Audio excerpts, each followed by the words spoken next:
Hello, and welcome to another Contemplative Living, where we talk about concepts to bring contemplation into our everyday lives so that it enriches our life and makes us more centered individuals so that we can keep moving forward.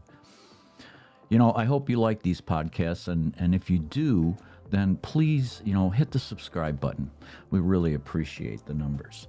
So, Spirit once said to me that to follow your path like flowing water, allow it to buoy you up and support you, and enjoy and trust your fluid nature.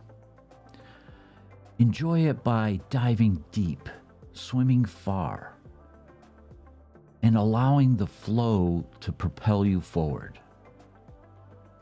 So what Spirit was trying to say was, we need to allow ourselves to connect with that flow, the flow of our life, the flow of us being in the midst of our divine nature, working within the divine of the universe.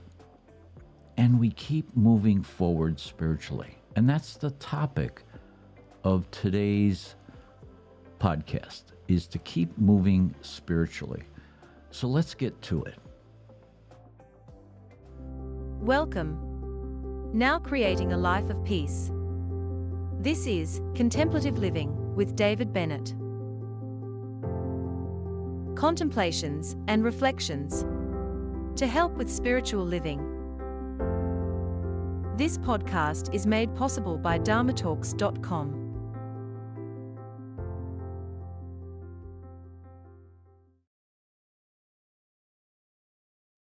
All right, so we're talking about to keep moving forward. Keep moving forward in our life, with our spirituality, and with everything that that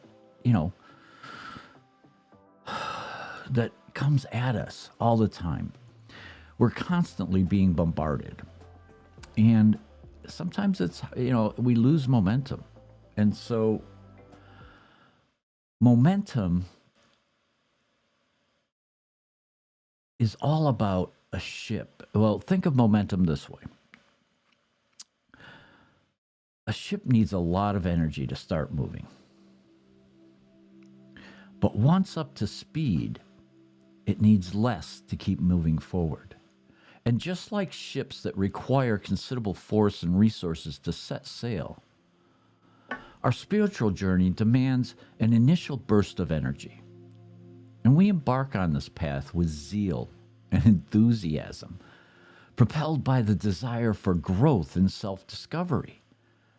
The sheer effort required in those early stages can be daunting. Prayer, meditation, introspection, all necessary components that fuel our progress. But as we gain momentum along the way, something fascinating happens. Our sails catch the wind, and our spirits align with purpose. And suddenly, what was once an arduous task becomes effortless. The energy expended decreases while our forward momentum intensifies.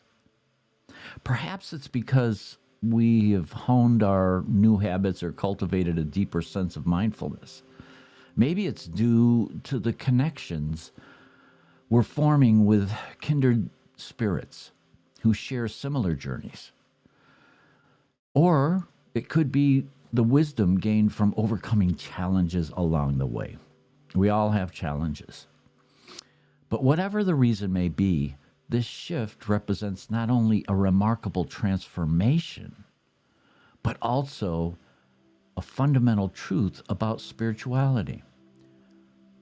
Progress isn't always linear. Sometimes it requires immense effort at first, before settling into its own natural rhythm. Embrace your knowledge as you continue navigating those uncharted territories those territories within yourself. And there will come a moment when everything falls into place effortlessly, where progress becomes second nature rather than an uphill battle against the resistance that we all see in life. So many times we are tattered and torn, yet we continue to move forward. We need this. We need this forward momentum. We were just talking about that momentum, but we need that during the times when things are tough. You know, I'm not talking about coasting, but I'm saying that, you know, there are times when we get worn down. When we get worn down and it just feels hard.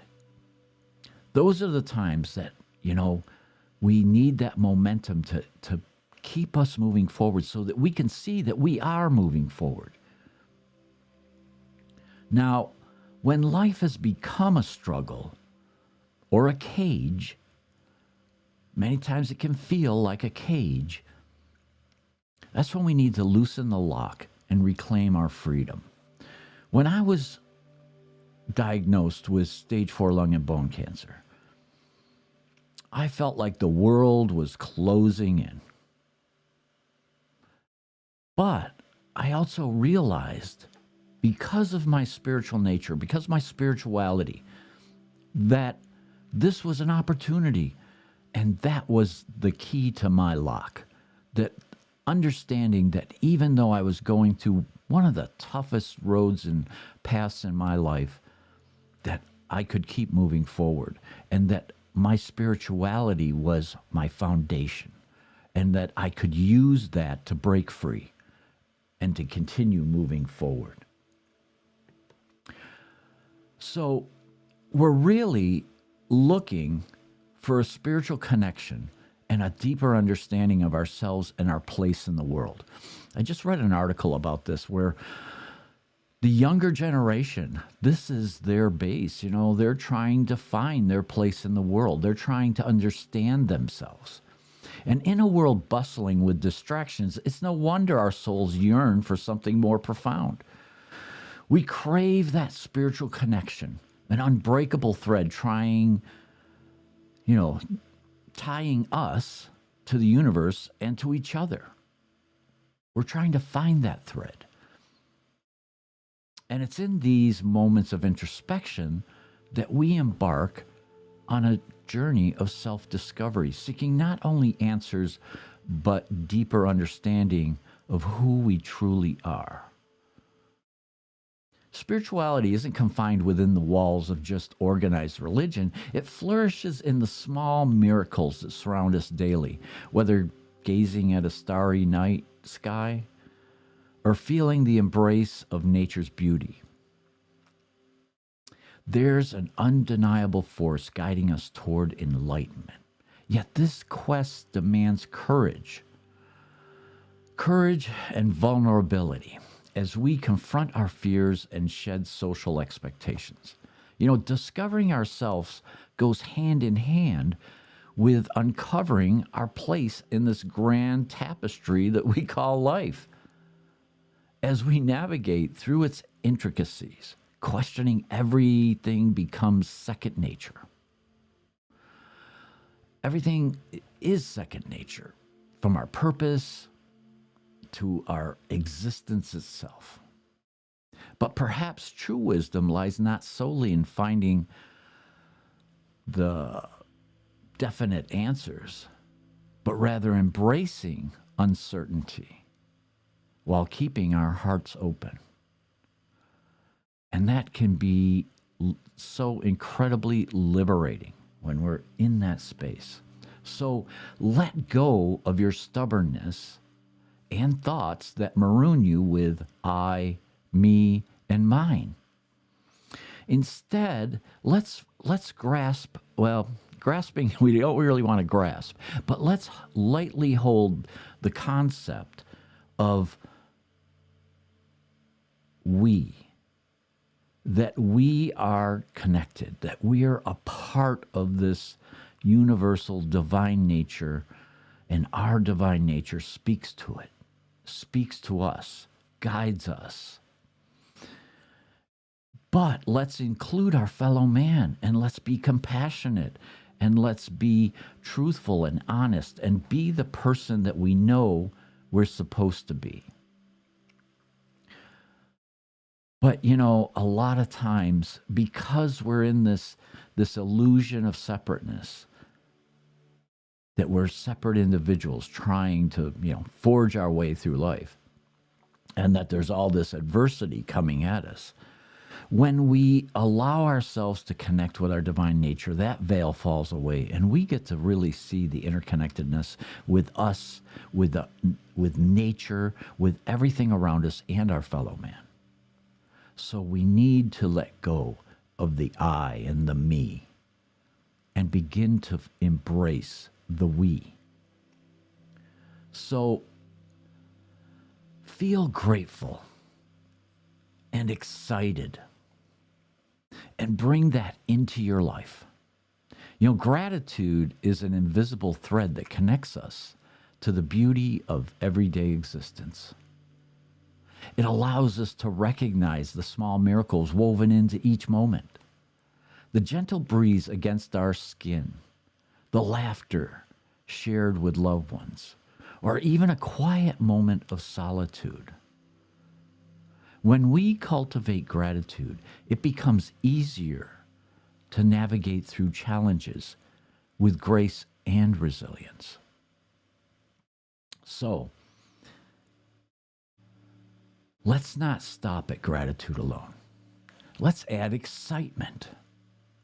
Add excitement into the mix. Because excitement is like fuel for our souls. It ignites passion within us and propels us forward on our spiritual journey. Whether it's pursuing new hobbies, embarking on an adventure, or simply embracing change with open arms. Excitement breathes life into every experience. So how do we bring this potent combination of gratitude and excitement into our lives? Well, I believe the answer lies in in conscious intentionality. I can conceive it, I just can't speak it. But anyway, the answer lies in conscious intentionality. So, take a pause amidst life, hustle and bustle, and reflect upon all that you've been blessed with so far. Allow yourself to feel genuine appreciation for both big accomplishments and small joys alike.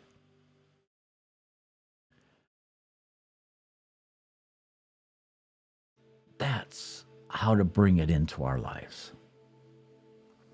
So carry on, even if the way forward is unclear. Every time that I hear, carry on, I think of that Kansas song. I think it was back in the 80s. Carry on, my wayward son. There'll be peace when you are done. Lay your weary head to rest, and don't you cry no more. I'd play that song right now because it talks about adversity, but I'm afraid I don't know if I'd have the copyright rights to be able to play it on my podcast.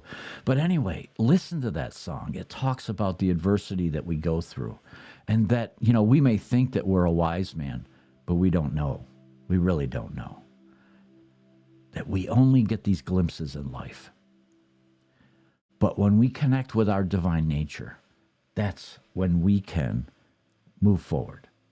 And we move forward in a way that is empowering and allows us to have what we need.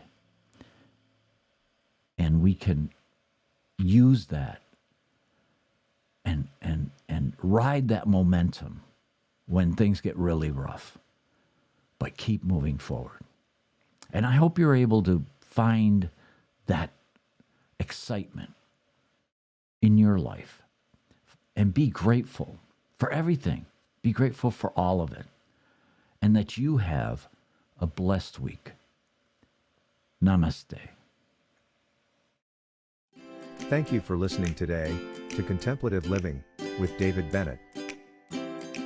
Please be sure to subscribe, listen, and share with your friends wherever you listen to your podcasts. You can find us on YouTube, Apple Podcasts, Spotify, iHeartRadio, and the Podbean app. You can find the links to these on David's website, dharmatalks.com, on the Contemplative Living page. Have a blessed week.